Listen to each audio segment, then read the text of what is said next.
أصدقائي الأعزاء، مرحبا بكم في قناتكم علم النفس التربوي. اليوم نتناول موضوع جديد وهو السعال الديكي عند الأطفال. فما هو السعال الديكي يا ترى؟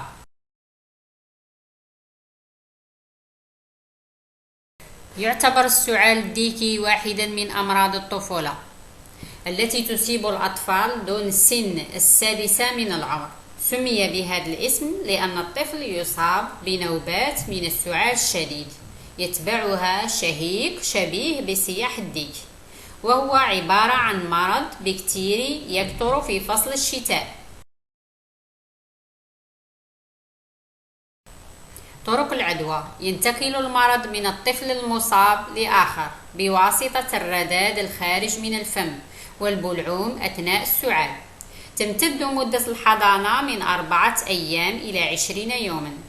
الأعراض: ارتفاع درجة الحرارة، حدوث نوبات سعال شديدة يتبعها شهيق شبيه بصياح الديك، وقد يعقبها قيء وخاصة أثناء الليل، احتقان الوجه، واحتمال حدوث نزيف تحت ملتحمة العين.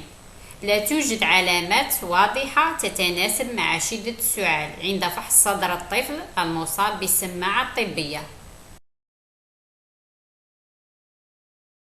التشخيص: يتمكن الطبيب عادة من الوصول للتشخيص بمعرفة التاريخ المرضي، وخاصة وجود السعال الشديد المتبوع بشهاق. يحتاج الطبيب أحيانا لإجراء بعض التحاليل المخبرية، مثل إجراء مزرعة لبصاق الطفل أو للرذاذ الخارج أثناء السعال، وذلك بوضع طبق بتري طبق الزراعة المخبرية أمام فم الطفل أثناء السعال، ومن ثم التعرف على الجرثومة المسببة للمرض.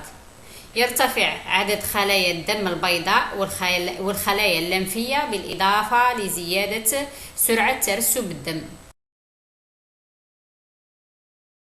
المضاعفات: الإصابة بالتهاب رئوي أو انقباض في الرئة، حدوث فتك سري أو سقوط المستقيم بسبب ارتفاع الضغط داخل تجويف البطن أثناء نوبات السعال الشديدة.